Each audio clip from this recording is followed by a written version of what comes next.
Hey guys, welcome to this video. In this video, I'm going to be discussing about the music industry and the treatment towards black women. And I'm going to be discussing that through the case of Nicki Minaj. It is no doubt that black people in the US are the roots of mainstream music. The collective culture of music was created and celebrated by black Americans throughout history. However, it seems as though the mainstream media tends to forget that and project a different image on black artists, especially black women. We have seen through Nicki Minaj, Lizzo, Megan Thee Stallion, and many others how black women are treated in the music industry. They're often turned into jokes, laughed at, and not taken seriously. The marginalization of black women in the music industry is just a microscale example of a macroscale problem that exists in mainstream media. Centuries worth of racism and oppression created different negative narratives for black people, and unfortunately, many still hold these images and narratives against black people. A popular image and narrative that is held against black women is the concept of the angry black woman, which dehumanizes black women and their suffering.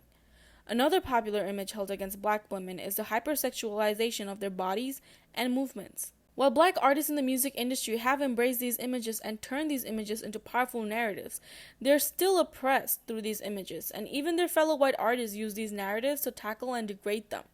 To begin with, it is important to highlight the dynamics between black female artists and white female artists in the industry. We are going to be looking at how Nicki Minaj has been demonized and still is demonized by white singers like Taylor Swift, Miley Cyrus, Lana Del Rey, Katy Perry, and Demi Lovato. Regardless of whatever opinion one may have of Nicki Minaj, it cannot be ignored that she is a major influential artist in the music industry. Nicki Minaj has changed the game for many female rappers and has contributed immensely to the music industry. While she may have not been the only female rapper who has been iconic and with a great rap career, she is the only one to remain hot and break records and records throughout decades. She has set the par to what makes a female rapper successful. Whatsoever, with a status this high, Nicki's journey to the top has been very ugly and anti-black. Black women are at a very vulnerable place of intersectionality. Intersectionality is a term to describe the intersection of two identities.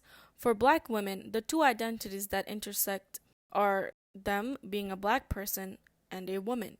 We know that being black comes with many disadvantages, and being a woman comes with oppression from society. And if we apply the idea of intersectionality, that puts black women at an intersection where they are constantly getting pushed in from the both ends of their identities, making them one of the most oppressed groups in the world. Black women have to deal with the oppression that a woman goes through and the oppression that a black person goes through. And this is important to consider in the case of Nicki Minaj because she is indeed a powerful black woman. In the early days of her career, she has been degraded by black male rappers and made fun of by white female artists. She had to fight for her spot against a male-dominated industry while facing harassment as a female. In her 2010 documentary, Nicki lets out her frustration and expresses how she is viewed as a black female rapper. She says, quote, "Every time I set my foot down and stand up for myself, it's like," her mimicking media reporters. "Oh my god, we've heard about Nicki Minaj. Nicki Minaj shut down a photo shoot. Oh my god. When I'm assertive, I'm a bitch. When a man is assertive, he's a boss." End quote. Additionally, she states, quote, "But when you're a girl, you have to be everything. You have to be dope at what you do. You have to be sweet and sexy. I don't want to be all of those things." End quote. Her anger is beyond valid and justified, yet she is constantly painted as the angry black woman. Adding on, Nicki does not only deal with men and their double standards, she also has been dealing with white women painting her as the bad guy. White singers like Taylor Swift, Miley Cyrus, Lana Del Rey, and Demi Lovato have all shown their fair share of dislike towards Nicki Minaj. It is well known that Nicki Minaj has a big hand in promoting the thick body type, a body type that is often celebrated in the black community. However, it is looked down upon everywhere else. Nicki Minaj being a black woman and being curvy creates an interesting intersection. Curvy bodies have been hypersexualized, and so are black women. Therefore, when you put the two together, it is an endless stream of hatred from people. However, Nicki has embraced this image and reversed the negative image into a positive one. Regardless if Nicki's body is surgically modified or not, she is still a curvy, non-skinny black woman. This is important to highlight because back in 2015, when Nicki and Taylor had a clash, Nicki made an important point regarding types of body that are seen in the mainstream media. In 2015, when the nominations for the Video of the Year by the VMAs were announced, Nicki Minaj tweeted, "If your video celebrates women with very slim bodies, you will be nominated for the Video of the Year." And then Taylor directly tweeted at Nicki Minaj stating, "I've done nothing but love and support you. It's unlike you pit women against each other. Maybe one of the men took your slot." Nicki then made it clear that the tweet was not directed at Taylor, but it was just a general true statement regarding Hollywood. It was very tone deaf of Taylor to think it was about her, instead of thinking and understanding that it is indeed a real problem. However, because of Taylor's privilege as a white skinny woman, she was clouded. White women like Taylor Swift think that everything centers around them. Well, they're not wrong, because white America does make everything about white people. Stating that Nicki Minaj pit women against each other when she was in fact talking about a real problem takes away the focus and paints Nicki as an anti-feminist. White feminists need to realize that not everything can be just looked over by stating, "Well, we're all women, so let's just get together," and forget about other problems that may raise questions regarding privileges of some of them because of their body types and skin color. Moving on, recently singer Lana Del Rey has been under well-deserved criticism for posting a lengthy statement where it was more of her playing the victim and less of her trying to prove a valid point. Her statement starts with, "Now that Doja Cat, Ariana, Camila, Cardi B, Kehlani, and Nicki Minaj and Beyonce have had their number ones with songs about being sexy, wearing no clothes, fucking, cheating, etc., can I please go back to singing about embodied, feeling beautiful by being in love, even if the relationship is not perfect, or dancing for money, or whatever I want without being crucified?" This is just right off the bat coming off as very problematic, as she has named 90% women of color and 4 of them are black. Many may argue that she is not degrading these women.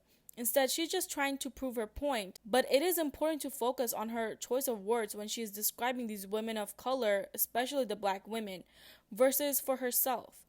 Phrases like wearing no clothes, fucking, which is already very offensive, cheating, have negative connotations attached to them, and is often used by men to degrade women and their work. While she uses derogatory words to describe the work of those women, she describes her work as being embodied, feeling beautiful, and goes on to claim that she is crucified. Using words like that creates a contrast whether it was intentional or not. She completely neglected her position as a white skinny woman and implied that she has it worse than these women of color/black women because she is not, quote, sexy. It is true that she is talking about an important topic of choice in feminism and challenging the image of feminism. However, her way of proving that point was just by throwing women of color and black women under the bus, just so she can imply that she has it harder than these women.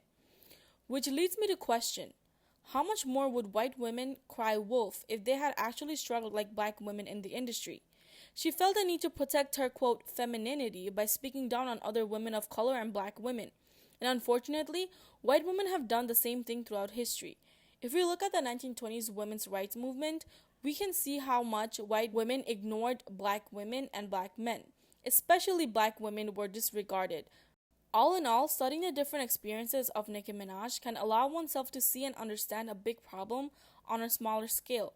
Black women are constantly battling sexism and racism while trying to maintain and empower their identity. Black women have been and will always be very influential in the mainstream media, but they are also constantly getting dragged down by either men or non-black women. Black women should not be labeled as, quote, angry or painted as being too much when they rightfully defend their position in society. And white women need to learn their boundaries and acknowledge their privilege in society. Thank you guys so much for watching this video. If you like this video, please leave a like, and if you would like more videos like this in the future, subscribe to my channel. I'm also a K-pop stan, so I am going to be posting more, quote, crack videos. So if you're interested in those, you can also go ahead and subscribe. Again, thank you for watching the video. Bye-bye.